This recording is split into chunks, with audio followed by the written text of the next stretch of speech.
কোটি কোটি টাকা ব্যয়ে নির্মিত জাতীয় সড়কের কাজে চলছে চরম অনিয়ম। এমনই বিস্ফোরক অভিযোগ তুলেছেন চোরাইবাড়ি ও আশপাশের এলাকার গ্রামবাসীরা। রাজ্যের প্রবেশদ্বারে সেলট্যাক্স গেট থেকে শুরু করে বাগবাসা পর্যন্ত মোট 11 কিলোমিটার দীর্ঘ জাতীয় সড়কে নির্মাণ কাজে সরকারি নিয়মকে বৃদ্ধাঙ্গুলি দেখিয়ে চলছে নিম্নমানের কাজ।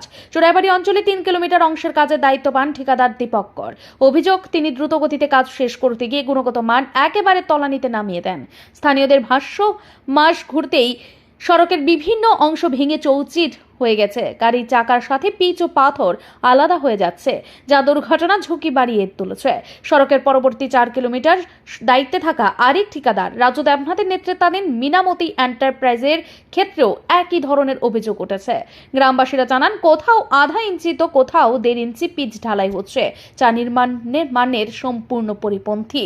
এলাকাবাসীরা জানান, তারা একাধিকবার সাইট ম্যানেজারদের অভিযোগ জানালেও কোনো প্রতিক্রিয়া পাননি। কেউ কেউ বলছেন, এ যেন কোটি টাকার রাস্তার নামে অর্থ লোটে পোটে খাওয়ার খেলা।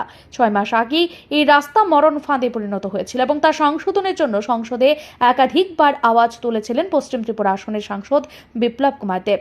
কেন্দ্র থেকে কোটি টাকার বাজেট বরাদ্দ হলেও বাস্তবে তার প্রতিফলন নেই বলে দাবি স্থানীয়দের।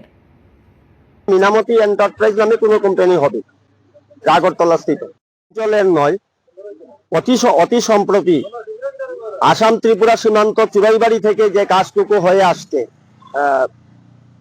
আমরা পরস্পর সংবাদ পেয়েছি বা পরস্পর তথ্য জানি যে দীপক কর নামে আগরতলার কোনো কন্ট্রাক্টর বাবুর তত্ত্বাবধানে সেই কাজটুকু হয়েছে। আপনারা দেখবেন সেই রাস্তাটি বিভিন্ন জায়গায় এখনই খাদাখণ্ডে পরিণত হয়েছে। অনেক জায়গায় পিচ ভেঙে রাস্তা থেকে সরে গেছে এবং সেটাও গুণগত মান হিসেবে আমাদের অঞ্চলে যে কাজ হচ্ছে এই কাজের সাথে তেমন কোনো ব্যবধান নেই।